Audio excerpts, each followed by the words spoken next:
नमस्कार दोस्तों, मैं विकास शाक्य एक बार फिर से स्वागत करता हूं अपने चैनल पर।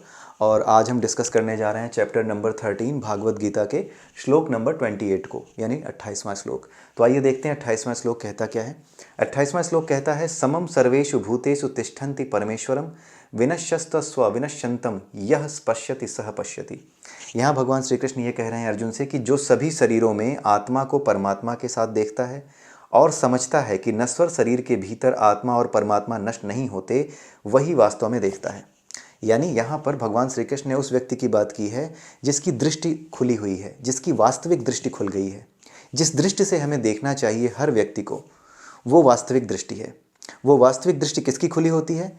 उस व्यक्ति की खुली होती है जो ये जानता है कि हर शरीर के भीतर आत्मा के साथ परमात्मा रहती है और आत्मा और परमात्मा के स्तर पर हर जीव एक जैसा है, किसी में कोई भेद नहीं है। भेद कहाँ आता है?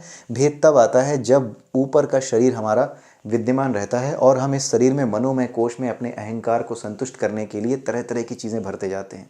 मेरा, मेरी ऊंची जाति, मेरा ऊंचा वर्ड, ये सारी चीज़ें जब हम इसमें भरते जाते हैं तब हम क्या करते हैं? अपने आप को भारी करते जाते हैं। इम्प्रिंट्स बनते जाते हैं हमारे मनोमय कोश में। जब इस मनोमय कोश में इम्प्रिंट्स बनते जाते हैं, जब ये भारी होता जाता है तो परमात्मा और आत्मा को कोई देख नहीं पाता। लेकिन जो परमात्मा और आत्मा को समझ पाता है, जो जानता है कि इसी स्तर पे है जो जीव है, जीव का वास्तविक स्वरूप यही है, वही सचमुच में देखता है, वही सचमुच में ज्ञानी है, वही दृष्टा है। ठीक है, तो यही बात इसमें कही गई है कि वो सचमुच में देखता है जो आत्मा और परमात्मा को देख पाता है सभी शरीरों के भीतर। इसीलिए वो किसी से द्वेष नहीं करता, इसीलिए वो समाज का कल्याण का काम कर सकता है। ठीक है, इसीलिए इस व्यक्ति को विशेष महत्व दिया गया है और इसी को ज्ञानी कहा गया है। और ऐसे ही ज्ञानी, वास्तव में ऐसे ही ज्ञानी सभी के कल्याण का काम कर सकते हैं।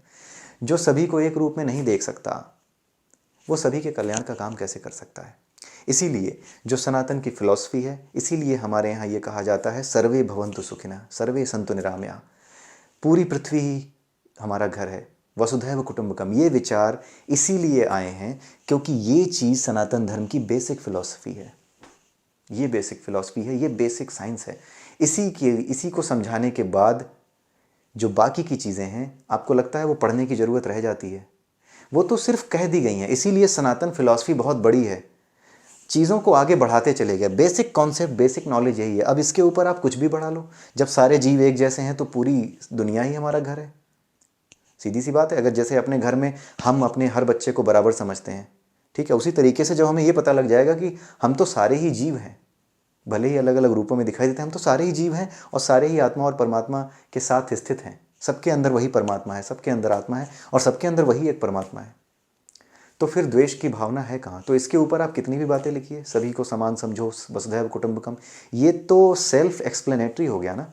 ये तो अपने आप एक्सप्लेन्ड है अगर आप इस चीज़ को समझ जाते हो, मान जाते हो, जान जाते हो। सिर्फ जानने से नहीं होगा, अपने अनुभव में उतारना होगा। आपको विश्वास होना चाहिए कि ऐसा ही है। और विश्वास कब होता है? जब वो आपके अनुभव में उतर जाए। केवल जानने से ऐसा नहीं होता। श्रद्धा होनी चाहिए।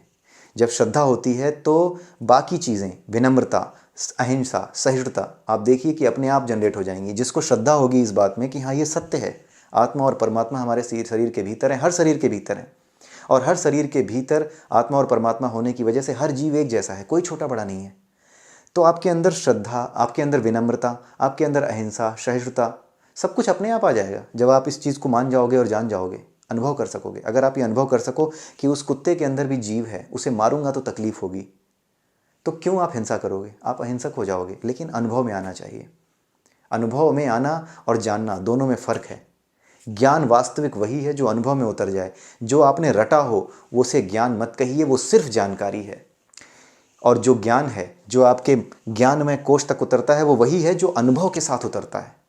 जो सिर्फ जानकारी है वो यहीं तक रहती है, बुद्धि तक, शरीर खत्म होते ही खत्म। लेकिन जो ज्ञान यहाँ तक आ गया वो आपकी आगे की यात्रा, यानी जब आपका ये शरीर खत्म होगा और नया शरीर मिलेगा, वहाँ पर भी ये अनुभव के रूप में, आज्ञा देने वाले के रूप में, संचित ज्ञान के रूप में आगे जाती है। इसीलिए ज्ञान अनुभव के साथ लेना चाहिए। रट लेना कि हाँ ऐसा लिखा है, वैसा कहा है, कुछ भी बक देना, ये ज्ञान नहीं होता। जानकारी और ज्ञान में अंतर है। ज्ञान वो है जो अनुभव में उतर जाए, जानकारी वो है जिसके बारे में सिर्फ और सिर्फ आपको फैक्ट्स पता हों कि ऐसा है, लेकिन आप उसे अनुभव ना कर पाएँ तो फिर ऐसी जानकारी का कोई महत्व नहीं है। ठीक है, और ये सबसे बड़ी बात है श्रद्धा। अगर श्रद्धा नहीं होगी तो आपके अंदर बाकी चीज़ें डेवलप करने के लिए आपको प्रैक्टिस करनी पड़ेगी। विनम्रता, सहिष्णुता। अब जैसे एक आदमी है जिसमें श्रद्धा है, जो टीचर पढ़ाता है क्लास में, उसको टीचर के प्रति श्रद्धा है, तो बाकी चीज़ें कि टीचर के प्रति विनम्र होना, टीचर को देखते ही खुश होना, ठीक है, उनके प्रति आदर का भाव रखना, उनसे कड़वे शब्द ना कहना, उनके प्रति बुरी बातें ना कहना, उनका सम्मान करना, क्या ये चीज़ें डेवलप करनी पड़ेंगी? ये बाय डिफ़ॉल्ट डेवलप हो जाएंगी आपके अंदर। और कोई टीचर ऐसा हो जो क्लास में आता हो, गालियाँ दे देता हो या कुछ गलत स्वभाव का हो, ठीक है, तो आपके मन में उनके प्रति श्रद्धा आएगी? नहीं आएगी। श्रद्धा नहीं आएगी तो बाकी चीज़ें अपने आप नहीं आएंगी, ना विनम्रता आएगी। आपको उससे डर लग सकता है कि मेरे नंबर काट लेगा, फेल कर देगा, लेकिन आपके मन में, मन के भीतर से श्रद्धा या जो भाव है श्रद्धा का, वो नहीं आ पाएगा, विनम्रता का भाव नहीं आ पाएगा।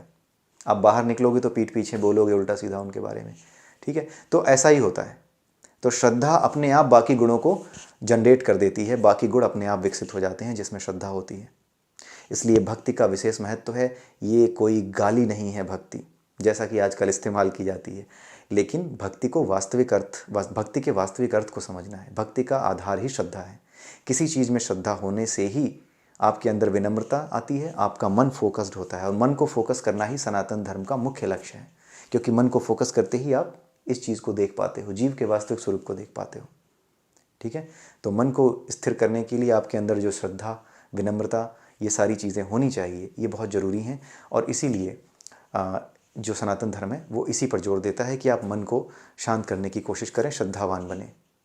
इसलिए श्रद्धा वो कोई गाली नहीं है, भक्ति कोई गाली नहीं है, ये एक विशेष गुण है जिसे आप अनुभव कर सकते हैं। इसको अनुभव करने में कोई कहीं नहीं जाना, कोई ये ब्राह्मणवादी कॉन्सेप्ट नहीं है, कोई पंडितवाद नहीं है। आप श्रद्धा का सीधा सा मतलब समझिए, डिवोशन। आप श्रद्धावान किसी भी चीज़ के प्रति हो जाइए। आपको अगर आईआईटी में एडमिशन लेना है तो आप अपनी स्टडीज़ के प्रति श्रद्धावान रहिए। आप जो कुछ भी पढ़ रहे हैं आप उसके प्रति श्रद्धावान रहिए कि जो किताब आप पढ़ रहे हैं, जिस राइटर की किताब आप पढ़ रहे हैं, आपको उस ज्ञान को अनुभव में उतार लेना है, रटना नहीं है, अनुभव में उतार लेना है। जब आप अनुभव में उतार लेते हो ज्ञान को, तभी आप रीजनिंग कर पाते हो। विज्ञान से जुड़े प्रश्नों के उत्तर, विज्ञान से जुड़ी घटनाओं की व्याख्या अगर आपसे पूछी जाए तो भले ही आपने कभी वो पढ़ी ना हो, लेकिन आप कैसे कर पाते हो? चंद्रमा पर दाल नहीं उबल सकती, इसका कोई कारण पूछे तो कहीं से पढ़ा है आपने? नहीं। लेकिन अगर आपका ज्ञान, भौतिक विज्ञान का ज्ञान आपके अनुभव में है, आपने उसे समाहित कर रखा है अपने अनुभव में, तो आप क्या कहोगे? आप सीधे से आंसर दोगे, चंद्रमा पर वायुमंडल नहीं है, इसलिए वहाँ पर दाल नहीं उबल सकती, प्रेशर कुकर में सीटी नहीं बजेगी, वहाँ चढ़ाते रहो, ठीक है। तो ये चीज़ है, ज्ञान वही है जो अनुभव में उतर जाए, उसके अतिरिक्त कुछ ज्ञान नहीं है। और श्रद्धा बहुत ही आवश्यक तत्व है किसी भी तरह के ज्ञान लेने का, चाहे वो भौतिक विज्ञान हो, रसायन विज्ञान हो, गणित हो, विज्ञान, किसी भी तरह का विज्ञान हो या आध्यात्मिक विज्ञान हो, श्रद्धा की ज़रूरत हर जगह है। नमस्कार।